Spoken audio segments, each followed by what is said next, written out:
श्री गणेशाय नमः। ओम श्री परमात्मने नमः। श्री गणेश अं- श्री गणेश जी की अग्र पूजा का रहस्य। पुण्य भू भारतवर्ष में अनादि काल से अनेक देवी देवताओं की उपासना चली आ रही है। एकत्व में अनेकत्व और अनेकत्व में एकत्व दर्शन यह भारतीय संस्कृति की विशेषता रही है।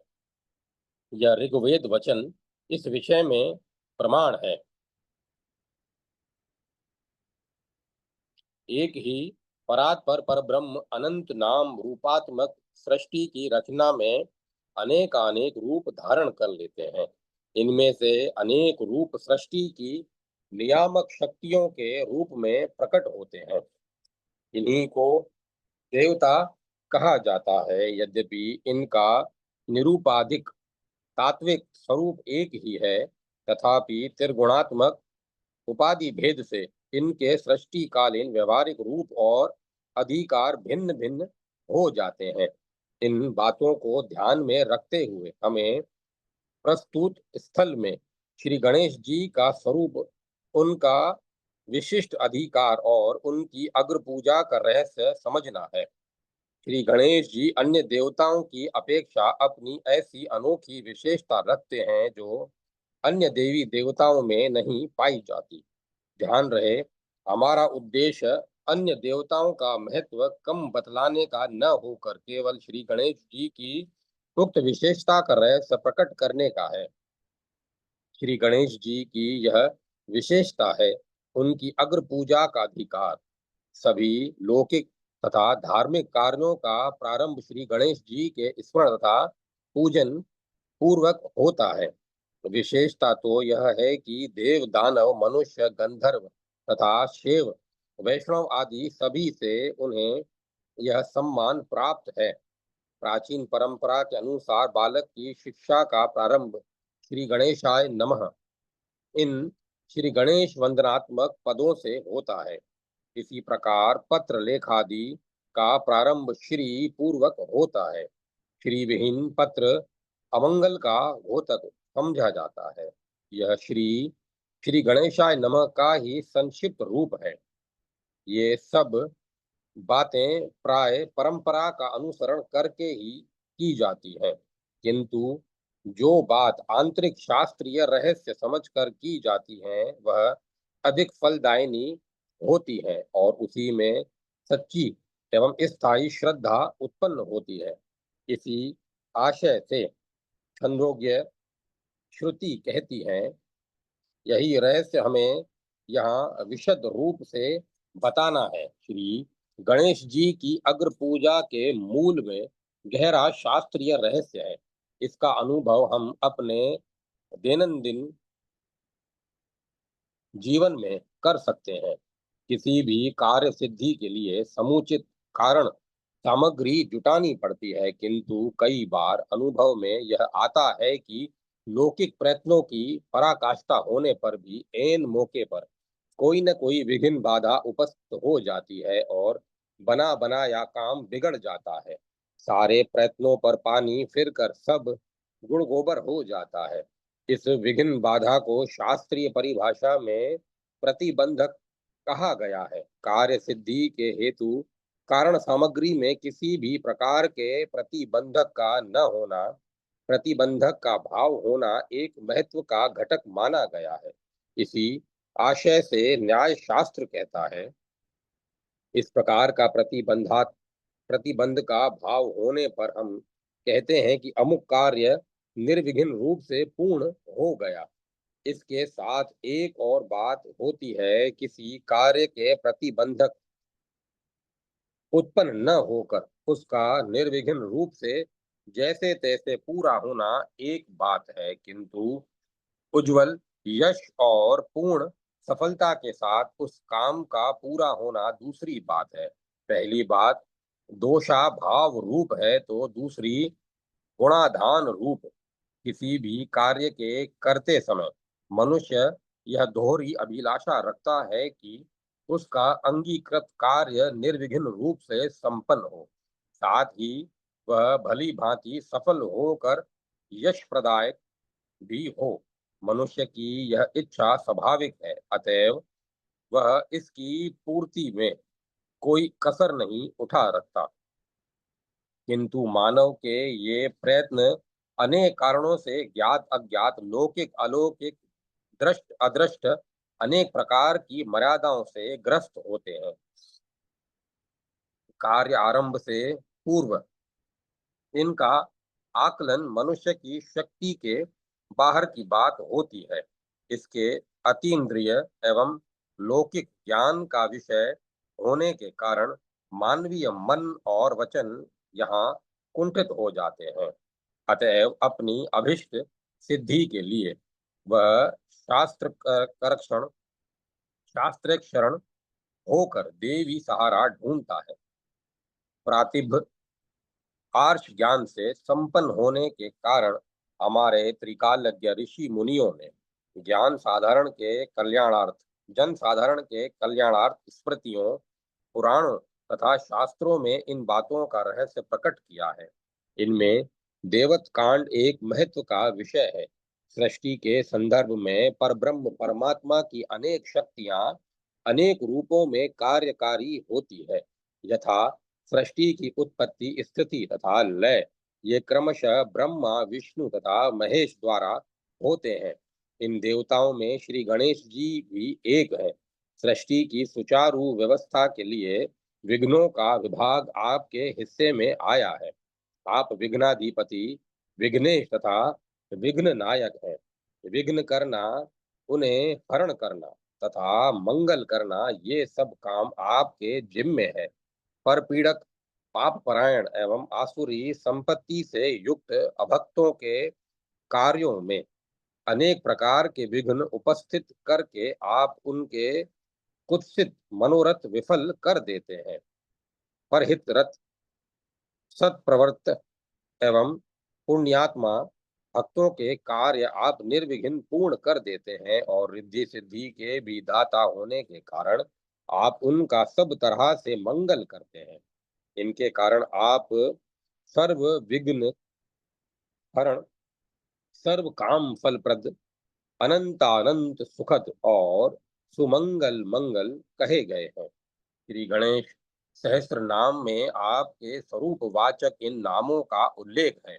आपका नाम विघ्न सागर के शोषण के लिए अगस्त्य के समान है। आपके चरण कमलों के स्मरण मात्र से विघ्न समुदाय इस प्रकार नष्ट होते हैं, जिस प्रकार सूर्य के सामने घना अंधकार। समस्त मंगलों के निधान, प्रत्यक्ष मंगल मूर्ति होने के कारण आप में सब स्वभक्तों का मंगल करने की भी महान शक्ति विद्यमान है। कोई आश्चर्य नहीं कि आपके इस विशिष्ट महत्वपूर्ण अधिकार के कारण आपने देवासुर मानवों द्वारा अग्र पूजा का सम्मान प्राप्त किया हो। यद्यपि सभी देवता अनेक शक्तियों से संपन्न हैं, तथापि विशिष्ट कार्य के लिए उन्हें विशिष्ट अधिकार और शक्ति से संपन्न देवताओं का स्मरण और पूजन करना पड़ता है। इस कारण उन्हें कोई न्यूनत्व नहीं प्राप्त होता, क्योंकि यह बात सृष्टि की सुचारू व्यवस्था के लिए आवश्यक है।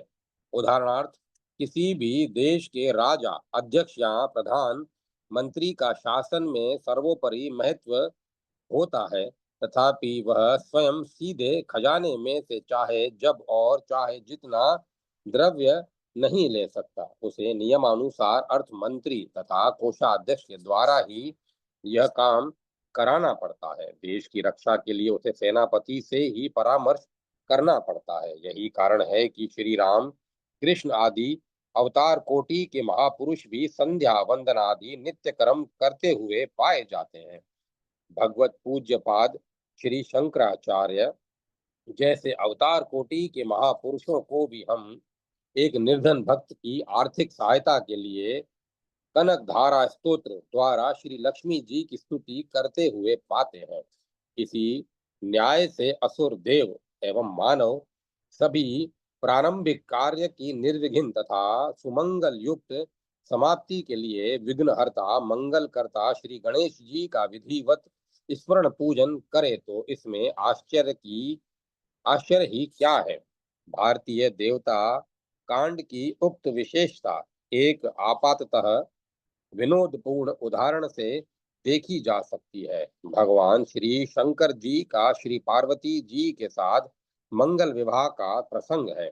इस मंगल कार्य का प्रारंभ भी श्री गणेश जी के पूजन से होता है। इसका अर्थ होता है कि पिता के विवाह में पुत्र का पूजन। यहाँ संभाव्य दो दोष है, एक तो कालक्रम का विपर्य और दूसरा मर्यादा भंग रूप अनुचित्य। श्री गोस्वामी तुलसीदास जी ने अपने रामचरितमानस में शंकाओं को उत्थापित करके उनका सूत्र रूप से समाधान भी किया है। इससे पता चलता है कि आप भारतीय संस्कृति के कितने मर्मज्ञ थे। विशेषता यह है कि एक ही दोहे में यह सब करके आपने कमाल कर दिया है और अपनी अपार बुद्धिमता प्रदर्शित की है। वह दोहा इस प्रकार है। मुनि अनुशासन गणपति पूजय शंभु भवानी, कौ सुनी संशय करे जनी, सुर अनादि द्विग जानी। मुनियों की आज्ञा से श्री शिव जी और पार्वती जी ने श्री गणेश जी का विधिवत पूजन किया। देवताओं को अनादि समझकर कोई इस बात को सुनकर मन में किसी प्रकार की शंका न करे। श्री गणेश जी तो श्री शिव जी पार्वती जी की संतान है, तब विवाह से पूर्व वे कहाँ से आ गए। पर ब्रह्म परमात्मा अनादि है, उनकी सृष्टि भी उतनी ही अनादि है। इस सृष्टि के नियामक देवता भी उतने ही अनादि है। प्रत्येक कल्प में वे हैं ही। पुनश्च सत्कार्यवाद के सिद्धांत अनुसार उत्पत्ति का अर्थ आविर्भाव मात्र है। श्री गणेश जी अनादि होने के कारण पहले से विद्यमान हैं ही। भक्त कार्य के लिए वे समय समय पर अव्यक्त रूप में से व्यक्त रूप धारण करते हैं। इसे ही उनका अवतार कहा जाता है। श्री शिव जी और पार्वती जी के यहाँ जन्म लेकर उन्होंने इसी प्रकार का एक अवतार धारण किया था। इस इस विवेचन से काल क्रम विपर्य रूप दोष की संभाव्य शंका का निराकरण हो जाता है। दूसरी संभाव्य शंका का समाधान यह है कि श्री शिव जी पार्वती जी द्वारा श्री गणेश जी के पूजन से मर्यादा भंग रूप अनुचित्य न होकर मर्यादा पालन रूप औचित्य का निर्वाह ही होता है। विघ्नों का आधिपत्य तथा मंगल कर्तव्य यह सृष्टि के संदर्भ में श्री गणेश जी का विशेष अधिकार है। अतएव उन्हीं की अग्र पूजा का विधान है। इसीलिए इसके अनुसार कार्य करने में ही मर्यादा का निर्वाह रूप औचित्य है। ध्यान रहे, यह गणपति पूजन का अनुशासन श्री नारद जी तथा सप्त ऋषियों जैसे वेदांतज्ञ धर्म शास्त्र विशारदों ने दिया था। साथ ही इसका पालन करने वाले देवादिदेव श्री महादेव और जगत जननी श्री पार्वती जी थी। श्री गणेश जी की अग्र पूजा का कारण उनके उपयुक्त विशिष्ट अधिकार में है। इस विशिष्ट अधिकार का भी एक महत्वपूर्ण कारण है, वह यह कि श्री गणेश जी परम मंगल ओमकार पर ब्रह्म है। ओमकार का उच्चारण मंगल प्रद है। ओमकार सृष्टि का आदि बीज और अव्यक्त पर ब्रह्म का प्रथम व्यक्त स्वरूप है। ओमकार और परब्रह्म का वाच्य वाचक संबंध है। भगवान पतंजलि कहते हैं, तस्य वाचकः प्रणवः। ओमकार यह परब्रह्म का वाचक तथा स्थावक भी है। नु धातु का अर्थ स्तुति करना है। इसमें प्र उपसर्ग जोड़कर प्रणव बना है। इसका अर्थ प्रकर्ष पूर्वक की गई स्तुति या उत्तम स्तोत्र है। यह प्रणव ही परब्रह्म की सर्वोत्तम स्तुति है। उपनिषदों में ओमकार को उद्गित भी कहा गया है।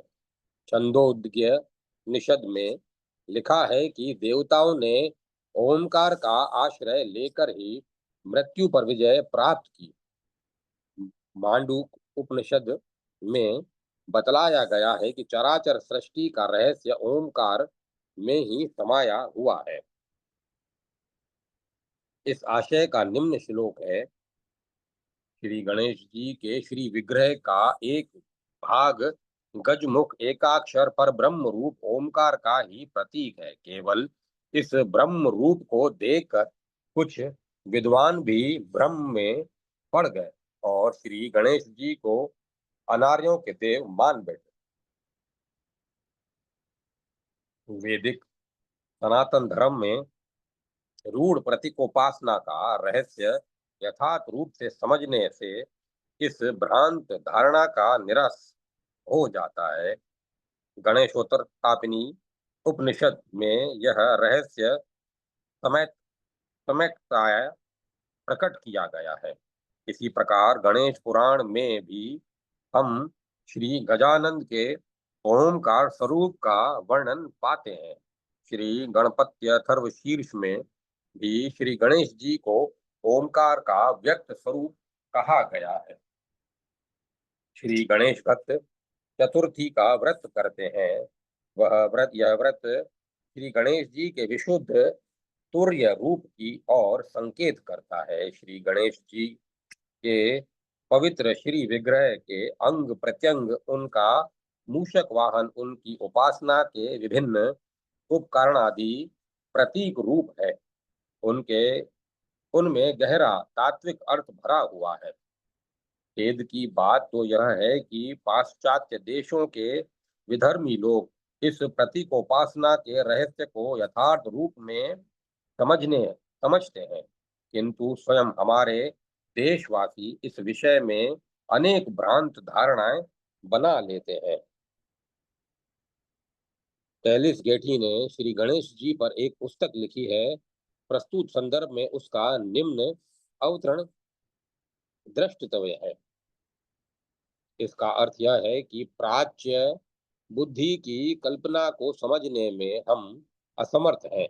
इसका प्रमाण यह है कि श्री गजानन देव के ब्रह्म स्वरूप का हम सम्यक आकलन न करके उसे मनोविनोद का विषय बना लेते हैं। श्री गणेश जी ओमकार स्वरूप पर ब्रह्म होने के साथ ही बुद्धि के अधिष्ठाता देव भी है। स्वयं असाधारण युक्ति बुद्धि से उत्पन्न होने के कारण वे अपनी वे अपने भक्तों को सद्बुद्धि प्रदान करते हैं। मानव की बुद्धि अनादि अज्ञान के कारण रज तम आदि दोषों से मलिन होती है। भगवत उपासना से उसके ये दोष दूर होकर उसे स्वादिचारों की प्रेरणा मिलती है। भगवान से विमुख पाप परायण लोगों की बुद्धि उन्हें विनाश की ओर ले जाती है। श्री गोस्वामी तुलसीदास जी कहते हैं, राम विमुख सपने हूँ सुख नाही। बुद्धिगत दोषों के कारण मनुष्य की स्वाभाविक शक्तियां भी कुंठित हो जाती हैं। भगवत उपासना से ये दोष दूर होने पर वे ज्ञान संपन्न तथा वीर युक्त हो जाती है। सारा जगत बुद्धि के अधीन है। इसी आशय से न्याय शास्त्र कहता है, हमारे सारे भले बुरे व्यवहार हमारी बुद्धि यानी ज्ञान के ही अधीन होते हैं। हमारी सारी इच्छाएं, भावनाएं, क्रियाएं और मूल्य ज्ञानाधीन ही होते हैं। जैसा जिसका ज्ञान वैसा ही उसका व्यवहार होता है और इस ज्ञान के बदलते ही मनुष्य के संपूर्ण व्यवहार बदल जाते हैं। इसके साथ ही स्वयं मनुष्य भी आमूलाग्र बदल जाता है। नारद जी के यथार्थ ज्ञानोपदेश से सदोष ज्ञान युक्त कुख्यात महाभयंकर लुटेरे का हृदय परिवर्तन होकर उसका जगद्वंद महर्षि वाल्मीकि के रूपांतर हो गया। उल्टा नाम जपत जग जाना, वाल्मीकि भय ब्रह्म समाना। ज्ञान या बुद्धि एक महान शक्ति है। इसी अर्थ का अंग्रेजी वचन है नॉलेज इज पावर। ग्रीस देशीय दार्शनिक सुकरात कहा करता था कि ज्ञान ही सद्गुण है, नॉलेज इज वर्च्यू। समस्त दुर्गुण अज्ञान में ही पनपते हैं। ज्ञान ही मनुष्य का सबसे बड़ा अज्ञान ही मनुष्य का सबसे बड़ा शत्रु है। एक शत्रुन द्योऽस्ति शत्रु ज्ञान तुल्य पुरुषस्य राजन। इन्हीं सारी बातों को ध्यान में रखते हुए हमारे परम ऋषियों ने श्री भगवान से अज्ञान दूर करने के लिए, बुद्धि शुद्ध करने के लिए तथा उसे शुभ प्रेरणा देने के लिए अनेक मंत्रों तथा प्रार्थनाओं का विधान किया है। इसीलिए कार्यारंभ से पूर्व सद्बुद्धि दाता श्री गणेश जी के स्मरण तथा पूजन का विधान महत्वपूर्ण है। हमारे शास्त्रकारों ने ठीक ही कहा है कि देवता पशुपालक की भांति मनुष्यों के पीछे डंडा लेकर नहीं घूमते, वे मनुष्य के कर्मानुसार उसे विशिष्ट बुद्धि से युक्त कर देते हैं। इसीलिए उन्हें वैषम्य निधुर्ण्य के दोष नहीं लग पाते। ध्यान रहे, मानवीय बुद्धि अनेक प्रकार की मर्यादाओं से ग्रस्त है।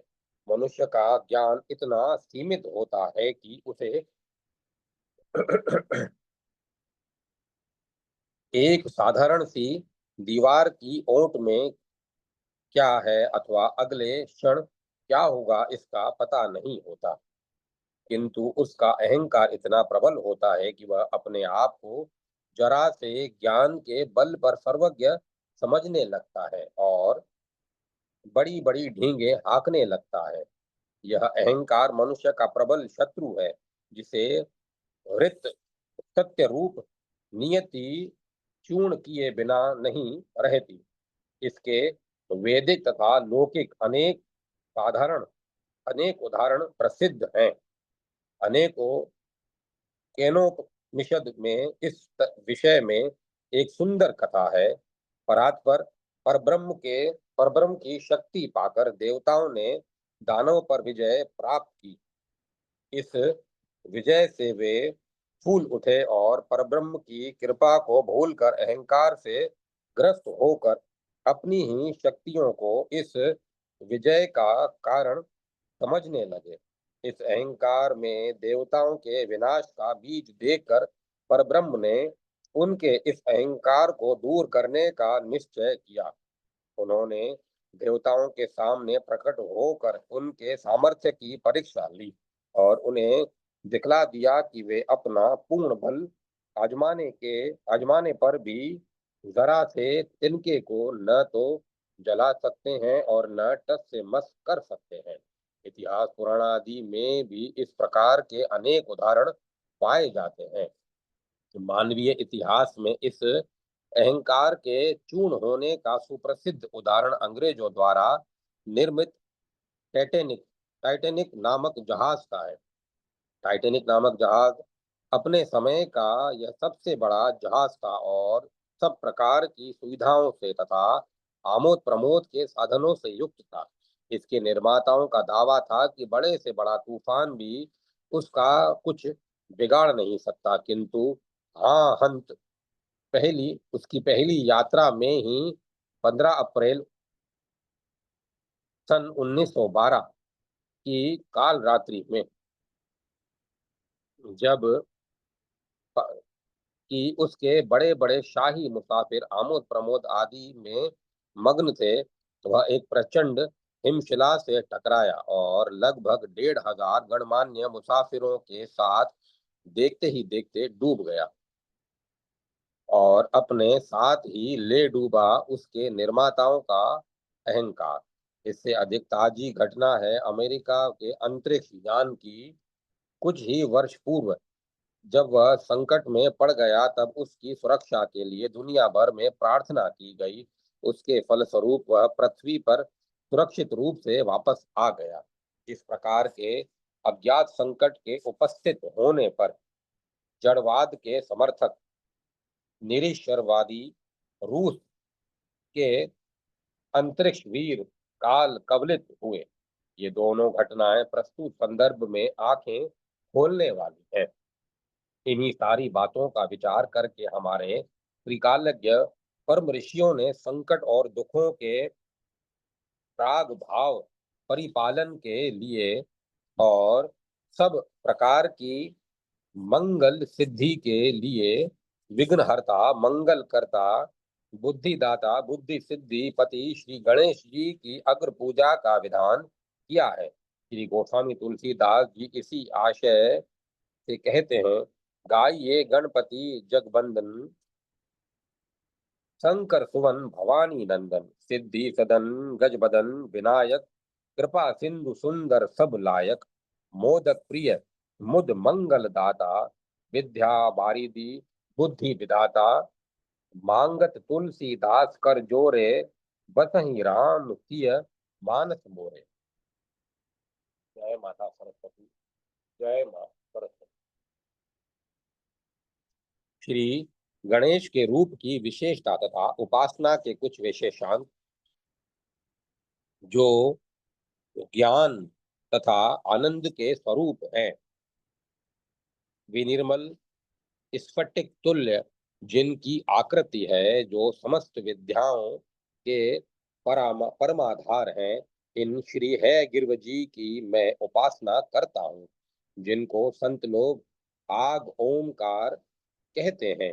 वेद की ऋचाएं भी जिनकी स्तुति करती हैं, जिनके सिर पर अर्धचंद्र शोभा पाता है तथा सभी देवतागण जिनके चरणों पर नतमस्तक होते हैं, उन गजमुख श्री गणेश जी की मैं वंदना करता हूँ।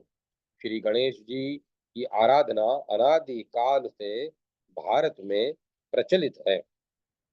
कुछ आधुनिक लोग पाश्चात्य मतों से प्रभावित होकर इस भ्रांति में पड़ते हैं कि गणेश जी की उपासना वैदिक नहीं है, अपितु इसका स्वरूप अवार्चनीय काल में प्रचलित हुआ।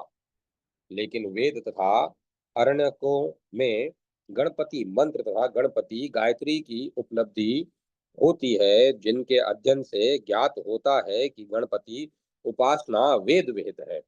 गणेश या गणपति नाम की विवेचना मन द्वारा ग्रह तथा वाक द्वारा वर्णनीय संपूर्ण भौतिक जगत को तो ग कार से उत्पन्न हुआ जाने तथा मन और वाक से अतीत ब्रह्म विद्या स्वरूप परमात्मा को णकार समझे।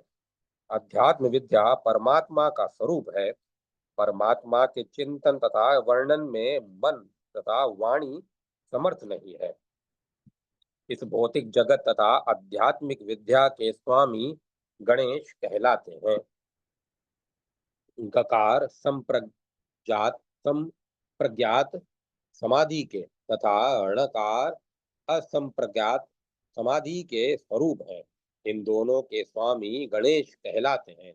गकार कंठ के उदर भाग गजमुख का तथा णकार कंठ के उदर तक के भाग का तथा ईश कटी तथा चरण का संकेत देते हैं।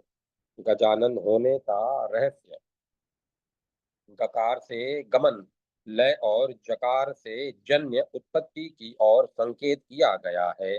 ये ही दोनों अक्षर वेद में गज नाम से प्रसिद्ध हैं। इसी के कारण गणेश जी गजानन कहे गए हैं। गणेश जी का गजवदन संपूर्ण जगत के सृजन पालन तथा लय की सूचना देता है। एक शब्द प्राशरीर रूपी माया का तथा दंत शब्द सत्ता रूप परमात्मा का संकेत करते हैं। एक दंत शब्द माया का आलंबन किए हुए सगुण रूपी गणेश का बोधक होता है। चतुर्भुज का संकेत गणपति जल तत्व अधिपति है। जल के चार गुण होते हैं, शब्द स्पर्श रूप और रस।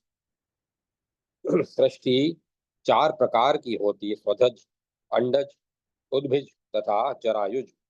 जीव कोटि के पुरुषार्थ चार होते हैं: धर्म, अर्थ, काम तथा मोक्ष। जगत चालक गणेश जी ने देवता, मानव, नाग तथा असुर, इन चारों को स्वर्ग, पृथ्वी तथा पाताल में स्थापित किया। इसका संकेत चतुर्भुज देते हैं। गीता के अनुसार भगवान के भक्त चार प्रकार के होते हैं: आर्तो जिज्ञासु सार्थार्थी, ज्ञानी च।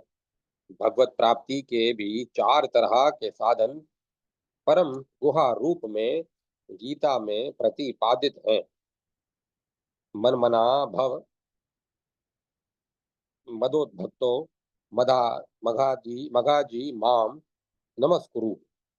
मन से भगवत चिंतन करते हुए मन को भगवान में बनाना, भगवान में भक्ति रखना, भगवान की अर्चा करना, भगवान को नमस्कार करना। ऐसा करने से क्या फल होता है, वह मुझे ही प्राप्त होता है। उक्त चार प्रकार के साधनों का भी संकेत चार भुजाओं से मिलता है। इस तरह विनायक के चार हाथ चतुर्विध सृष्टि, चतुर्विध पुरुषार्थ, चतुर्विध भक्त तथा चतुर्विध परम उपासना का संकेत करते हैं।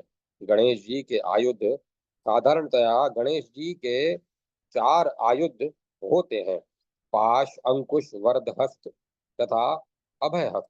कहा जाता है कि पाश राग का तथा अंकुश क्रोध का संकेत है, अथवा यह भी समझ सकते हैं कि श्री गणेश पाश के द्वारा भक्तों के पाप समूह तथा संपूर्ण प्रारब्ध का आकर्षण करके अंकुश से उनका नाश कर देते हैं। उनका वृद्ध हस्त भक्तों की कामना पूर्ति का तथा अभय हस्त संपूर्ण भयों से रक्षा का सूचक है। वक्रतुंड समस्त प्राणियों को भ्रांति में डालने वाली भगवान की माया वक्र अर्थात दुस्तर है। यह उस माया का अपने तुंड से हनन करने के कारण श्री गणेश जी वक्रतुंड कहलाते हैं। गीता में भी कहा गया है कि भगवान की माया दुस्तर है, इसीलिए जो भगवान की शरण ग्रहण करते हैं वे ही उस माया को पार कर पाते हैं। भगवान की समस्त भूतों को माया के द्वारा भ्रमण कराते हैं। भगवान ही समस्त भूतों को माया के द्वारा भ्रमण कराते हैं। इस दुस्तर माया से छुटकारा पाने की इच्छा वाले शरणापन्न भक्तों को माया से छुटकारा देकर परम पद देने से ही वे भगवान वक्रतुंड कहलाते हैं। इस प्रकार देखें तो वक्रतुंड को श्री कृष्ण रूप समझने में कोई बाधा नहीं है। गणेश जी का स्वरूप वक्र अर्थात दुर्गय है। विघ्न वक्र सुख प्राप्ति निरोध द्वारा कष्ट के कारण होते हैं। इन वक्र रूप विघ्नों का अधिपति होने के कारण वे भगवान वक्रतुंड विघ्नेश कहलाते हैं। भगवत स्वरूप की दुर्गयता की सूचना गीता में भी देख सकते हैं। जो भगवान भजन नहीं करता उसे निराश होना, अपने कर्मों का वांछित फल न पाना आदि विघ्न प्राप्त होते हैं। वे ही विघ्न पद से सूचित हैं। इन वक्र रूप विघ्नों का निवारण करके भक्तों को भोग मोक्ष प्रदान करने के कारण वे वक्रतुंड कहलाते हैं, जिसकी सूचना गीता में भी आदि वाक्यों द्वारा मिलती है। शूर्पकर्ण शूर्प जैसे चावल को घास फूस आदि से शुद्ध करके भोजन करने योग्य बनाता है, उसी प्रकार भगवान गणेश जी भी अपने उपासकों के अज्ञान रूप धूलि को उड़ाकर ज्ञान दान करते हैं। माया से आवृत पर ब्रह्म साधक को नहीं मिलता, इसीलिए माया को हटाकर ब्रह्म साक्षात्कार कराने का संकेत शूर्पकर्ण देते हैं। नाग यज्ञोपवित नाग यज्ञोपवित तथा सिर पर चंद्रमा, नाग यज्ञोपवीत कुंडलिनी का संकेत है तथा सिर पर चंद्रमा सहस्त्रार के ऊपर स्थित अमृत वर्ष चंद्रमा का प्रतीक है। मूषक वाहन भक्तों के हृदयों में चोर की तरह छिपे रहकर सभी मनुष्यों को चलाने का संकेत मूषक से प्राप्त होता है। ईश्वर के समस्त भक्तों के हृदयों में छिपे रहने की बात प्रसिद्ध है, जो गीतोक्त भी है। इससे भी सिद्ध होता है कि श्री गणेश जी श्री कृष्ण से अभिन्न है। श्री गणेश जी के अवतार श्री गणेश जी के अवतार असंख्य होने पर भी उनमें 8 बहुत प्रसिद्ध हैं। स्थानाभाव के कारण उनका केवल उल्लेख मात्र किया जाता है। वक्रतुंड जो सिंहवाहन और मत्सरासुर के हंता है। एक दंत जो मूषक वाहन तथा मदासुर के हंता है। महोदर जो मूषक वाहन ज्ञानदाता तथा मोहासुर के नाशक है। गजानन जो मूषक वाहन संख्याओं को सिद्धि देने वाले एवं लोभासुर के हंता है। लंबोदर जो मूषक वाहन तथा क्रोधासुर के हंता है। विकट जो मयूर वाहन तथा कामासुर के हंता है। विघ्नराज जो शेष वाहन और मयासुर के प्रहरता है। धूम्रवर्ण जो मूषक वाहन और अहिंतासुर के हंता है। इन अवतारों तथा इनके द्वारा मारे गए असुरों के बारे में विवेचन करके देखें तो मत्सर मद मोह लोभ क्रोध काम ममता तथा अहिंता रूप अंतश शत्रुओं का ही संकेत करते हैं। साधक के अरिष्ट का नाश करके परम पद प्राप्ति करने का संकेत उनकी अवतार लीलाओं से ज्ञात होता है। युग भेद से गणेश के विघ्न रूपों का ध्यान कृत युग में सिंहारुण दशबाहु तेजो रूप तथा कश्यप के सुत श्री गणेश जी का ध्यान करना चाहिए। त्रेता युग में मयूर वाहन षड़भुज शशि वर्ण तथा शिवपुत्र श्री गणेश जी का ध्यान करें। द्वापर में मूषिकारुण चतुर्भुज रक्त वर्ण तथा वरण्य सुत के रूप में श्री गणेश जी का ध्यान करें। कलयुग में धूम्र वर्ण द्विबाहु तथा सर्वभावज्ञ के रूप में श्री गणपति का ध्यान करके उनकी उपासना विहित है। यही बात गणेश पुराण में निम्नलिखित ध्यान में सूचित है। 12 महीनों में गणेश जी की उपासना। चैत्र मास में वासुदेव रूपी गणेश जी की उपासना करके स्वर्ण दक्षिणा देनी चाहिए। वैशाख मास में संकर्षण रूपी गणेश जी की उपासना करके शंख दान देना चाहिए। ज्येष्ठ मास में प्रद्युम्न रूपी गणेश जी की पूजा करके फल मूल दान देना चाहिए। ज्येष्ठ मास में गणेश जी की अर्चा सती व्रत के नाम पर की जाती है, जिससे साधक गणेश माता पार्वती जी का लोक प्राप्त कर लेता है। आषाढ़ मास में अनिरुद्ध रूपी गणेश जी की अर्चा करके सन्यासियों को तुम्बी पात्र का दान करना चाहिए। आषाढ़ मास में गणपति की अर्चा करके देव दुर्लभ फल पाता है। श्रावण मास में बहुला गणेश जी की पूजा का विधान है। भाद्रपद मास में सिद्धि विनायक की पूजा का विधान है। अश्वनी में कपर्दिश गणेश जी की पूजा पुरुष सूक्तों से करनी चाहिए। कार्तिक मास में कर्क चतुर्थी व्रत करने का विधान है। मार्गशीर्ष मास में 4 संवत्सर पर्यंत पालनीय व्रत की विधि है। पौष मास में विघ्न नायक गणेश की और माघ मास में संकष्ट व्रत लेकर उनकी पूजा करने का विधान है। फाल्गुन मास में टुंडी राज व्रत करने का विधान है। मंगलवार पर चतुर्थी आए तो उसे अंगारक चतुर्थी कहते हैं, जो विशेष फलदायक होती है। रविवार के दिन चतुर्थी आए तो विशेष फल प्राप्ति का हेतु होती है। 21 पत्रों से पूजा। श्री गणेश जी को समर्पित किए जाने वाले सभी 21 पत्र भी आयुर्वेद की दृष्टि से बड़े महत्व के हैं। उनमें एक एक औषधि आरोग्यवर्धक, रोग निवारक सिद्ध हुई है।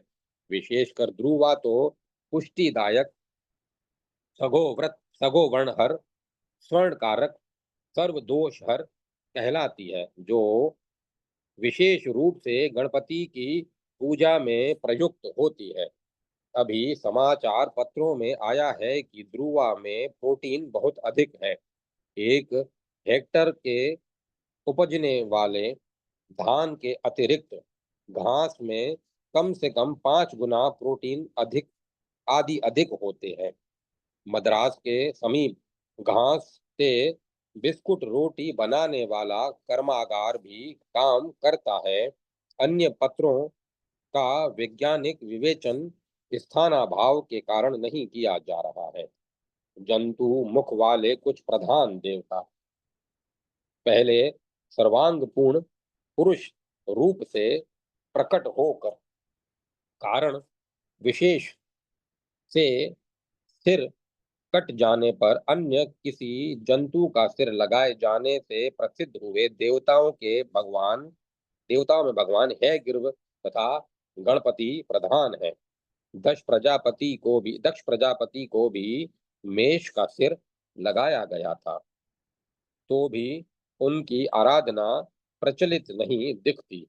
विष्णु के नरसिंह वराह अवतार तो जंतु सिर के साथ ही प्रकट हुए थे। इनमें विद्या, ऐश्वर्य तथा मोक्ष प्राप्ति के लिए गणपति तथा है गिर्व की आराधना विशेष रूप से प्रचलित है। अन्य देवताओं में गणेश जी का अंश, श्री गणेश जी के अंश एकादश मुख हनुमान तथा अष्टमुख गण्यारुण, ज्वाला नारसिंह के में दिखाई देते हैं। इससे यह अनुमान किया जाता है कि गणेश जी की पूजा से परोक्ष रूप में भगवान नारसिंह जी की तथा हनुमान जी की भी अर्चा हो जाती है। विष्णु उपासन के अंग के रूप में गणेशोपासना। गणेश जी की अर्चा विष्णु जी के द्वितीय आवरण के द्वारपाल के रूप में वेखानस संप्रदाय के अनुसार की जाती है। वहां उनका ध्यान निम्न प्रकार से किया जाता है, जो सर्वसाधारण में प्रचलित नहीं है। श्री विष्णु के आलयों में उत्सव के प्रारंभ में किए जाने वाले अंकुरारोपण में भी श्री गणेश जी की पूजा होती है। गणेश जी की पूजा विभिन्न प्रतीकों में साधारणतया गणेश जी की पूजा हरिद्रा की गोली मूर्ति पर की जाती है। हरिद्रा में मंगलाकर्षणी शक्ति है तथा वह लक्ष्मी का प्रतीक भी है। नारद पुराण में तो गणेश जी की स्वर्णमयी प्रतिमा बनाने का आदेश लेकर उसके अभाव में हरिद्रा से उसे बना लेने की छूट दी गई है। गोमय में लक्ष्मी का स्थान होने के कारण लक्ष्मी प्राप्ति के लिए गणेश जी की उपासना गोमय मूर्ति पर की जाती है। गणेश जी की विशेष कृपा शीघ्र पाने के लिए श्वेत अर्क की जड़ को पुष्य नक्षत्र युक्त रविवार के दिन मंत्रोच्चारण पूर्वक उखाड़कर उस जड़ से अंगूठे के बराबर की गणेश जी की मूर्ति बनाकर पंचामृत से उसका अभिषेक करके पूजा में रख लें, जो बहुतों द्वारा अनुभूत अनुभूत है तथा इसका संकेत अग्नि पुराण में 301वें अध्याय में भी मिलता है। अगर पुष्य युक्त रविवार अलभ्य हो तो केवल पुष्य नक्षत्र के दिन भी उक्त श्वेत आग की जड़ को उखाड़कर पूजा के लिए उसका उपयोग कर सकते हैं। श्री गणेश की लकड़ी की मूर्ति बनाकर घर के बहिद्वार के उधर भाग में उसकी स्थापना करने पर ग्रह मंगल युक्त हो जाता है। अब गणेश जी की विभिन्न गायत्रियों के स्मरण के साथ लेख समाप्त किया जाता है। विभिन्न गणेश गायत्री: लंबोदराय विद्महे महोदराय धीमहि तन्नो दंती प्रचोदयात्। अग्नि पुराण 71वां अध्याय। महा महोत्कटाय विद्महे वक्रतुंडाय धीमहि तन्नो दंती प्रचोदयात्। अग्नि पुराण 179 अध्याय। एक दंताय विद्महे वक्रतुंडाय धीमहि तन्नो दंती प्रचोदयात्। गणपत अथर्वशीर्ष। तत्करटाय विद्महे हस्तिमुखाय धीमहि तन्नो दंती प्रचोदयात्। मैत्रायणी संहिता। तत्पुरुषाय विद्महे वक्रतुंडाय धीमहि तन्नो दंती प्रचोदयात्। तैत्तिरीयारण्यक। नारायणोपनिषद। जय माता सरस्वती। जय मां सरस्वती। वंदना। पिता पंच आनन है, अग्रज षडानन है, स्वयं गज आनन है, संकट निवारते गिरिजा के नंदन है, पूज्य जगवंदन है, भक्त और चंदन है, सिद्धि रिद्धि सिद्धि वारते मंगल विधायक हैं, बुद्धि के प्रदायक हैं, महागण नायक हैं, विघ्न व्यू टारते, मोद को बढ़ाते भक्त मोदक चढ़ाते, शुंड दंड से उठाते मुख मंडल में धारते। श्री गोपीनाथ जी उपाध्याय। जय माता सरस्वती। जय मां सरस्वती।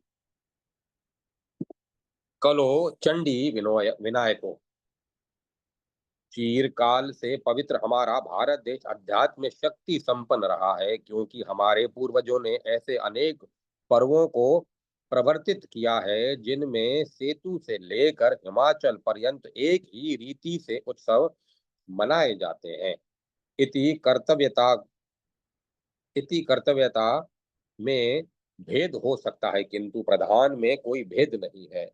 उन पर्वों में भाद्रपद शुक्ल चतुर्थी विशेष महत्वपूर्ण है। प्रांत के भेद से कोई इसको विनायक चतुर्थी कहते हैं तथा कोई गणेश चतुर्थी।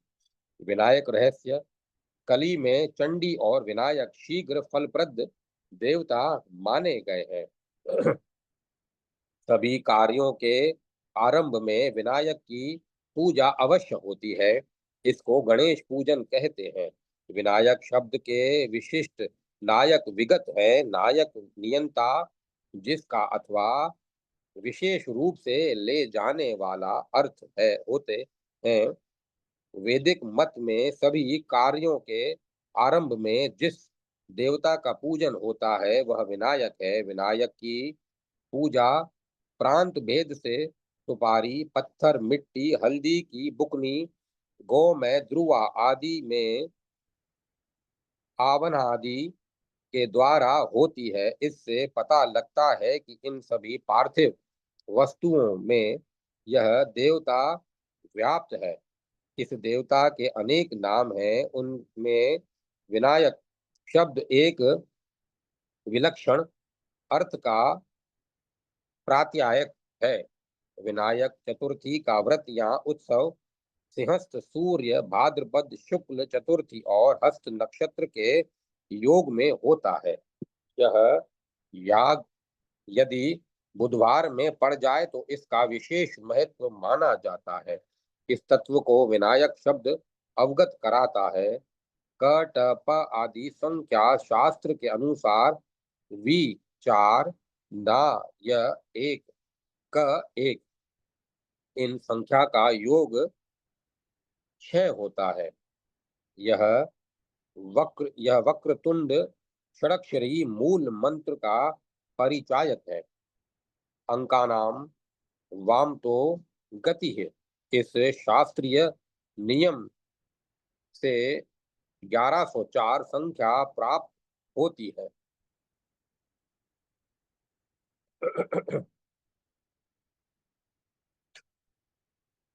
यह संख्या सिंहस्थ सूर्य भाद्रपद मास शुक्ल पक्ष चतुर्थी और हस्त नक्षत्र का परिचय कराती है। चंद्रमा के अनुसार भाद्रपद छठा मास है। इन संख्याओं का योग 6 है। संख्या 4 और 1 के योग से 5 संख्या निकलती है। यह सिंहस्थ सूर्य का घोतक है। सिंह पांचवी राशि है। बची हुई एक संख्या शुक्ल पक्ष का परिचायक है, क्योंकि शुक्ल पहला तथा कृष्ण दूसरा पक्ष है। प्रथम दो संख्या 11 है। यह 11वें नक्षत्र हस्त का परिचायक है। विशेष विशोषत्री दशा का गणना कृतिका नक्षत्र से किया जाता है। वेदों में भी इसका प्रमाण मिलता है। कृतिका से 11वां नक्षत्र हस्त है। 4 संख्या चतुर्थी तिथि और बुधवार का घोतक है। 0 अंक शिव तत्व का घोतक है। इसी कारण से हमारे पूर्वज शिव शक्त्या भिन्न गणपति को कार्यारंभ में पूजते आए हैं। विनायक शब्द इतने अर्थों का बोधक है। इस युक्ति से विनायक भूतत्व रूपी मालूम पड़ता है।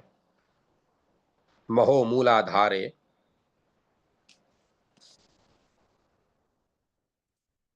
विनायक भूतत्व इस युक्ति के से विनायक भूतत्व रूपी मालूम पड़ता है। महो मूलाधार इस प्रमाण से मूलाधार भूतत्व है, अर्थात मूलाधार के में भूतत्व रूपी गणेश विराजमान है। और गणपति के ग्लोम बीज का विचार करने से यह अवगत होता है कि इस सृष्टि क्रम के अनुसार ककार खबीज और लकार भूबीज उसके योग से पंचभूतात्मक गणेश हैं। इस भाद्रपद शुक्ल चतुर्थी के पूजन के लिए हमारे पूर्वज मिट्टी से ही गणपति बिंब बनाकर पूजा करते थे। आज भी यह आचार भाव से प्रचलित है। शोणभद्र शिला या अन्य चांदी सोने से बने हुए बिंब को पूजा में नहीं रखते हैं। मिट्टी का ही ग्रहण मिट्टी का ही ग्रहण करते हैं। इससे भी अवगत होता है कि गणपति भूतत्व है। ध्रुवा शमी पत्र और मोदक क्यों? इस पूजा में ध्रुवा शमी के पत्ते और मोदक मुख्यतः ग्रहण किए जाते हैं, क्योंकि वे गणेश जी के प्रिय माने जाते हैं। पूजा के अवसर पर ध्रुवा युगम अर्थात 2 ध्रुवा तथा होम के अवसर पर 3 ध्रुवा के ग्रहण का विधान तंत्र शास्त्र में मिलता है। इसका तात्पर्य यह है कि क ट प आदि संख्या शास्त्र से दु 8 व्रा 4 अंका नाम वाम तो गति ही न्याय से 48 संख्या उपलब्ध होती है। इसी प्रकार जीव से 48 संख्या निकलती है। इस प्रकार इस संख्या साम्य से ध्रुवा का अर्थ जीव होता है। जीव सुख और दुख को भोगने के लिए जन्म लेता है। इस सुख और दुख रूप द्वंद्व को ध्रुवा युगम से संपूर्ण समर्पण किया जाता है। जिस प्रकार जीव जन्म जन्मांतरों में अर्जित पुण्य और पापों के फलस्वरूप बार बार जन्म लेता है, उसी प्रकार ध्रुवा अपनी अनेक जड़ों से जन्म लेती है। अतः जीव और ध्रुवा का न केवल संख्या से ही साम्य है, किंतु क्रिया से भी समानता है। भाद्रपद शुक्ल चतुर्थी के पूजन में 21 ध्रुवा युग्मों से पूजन विहित है। यह 21 दुख ध्वंस का घोतक है। शास्त्रकारों का मत है कि यह द्वैत सिद्धांत का परिचय कराता है। इस पूजन में युगम से सुख और दुख के ध्वंस के द्वारा आनंदात्मक मोक्ष का संकेत मिलता है। होम के अवसर पर 3 ध्रुवाओं का ग्रहण इस तात्पर्य का अवगमक है आणव, क्रामण और माइक रूपी तीन मलों को भस्मीभूत करना। गीता में कहा है, ज्ञानाग्निः सर्वकारिणी भस्मात् कुरुते अर्जुन। ज्ञानाग्नि इस पद से कटप आदि शास्त्र के द्वारा शून्य संख्या निकलती है। नाग्नि ज्ञानाग्नि भस्म सतव गुण का परिचायक है। जीव का जन्म जन्मार्जित सभी मल भस्मीभूत होने पर सतव गुण संपन्न होकर वह मोक्ष को प्राप्त करता है। यही तीन दुर्वाओं से होम करने का तात्पर्य है। शमी वृक्ष को वहीन वृक्ष भी कहते हैं। प्रहीन पत्र गणपति के लिए प्रिय वस्तु है। कटप आदि शास्त्र से वह संख्या 4 निह।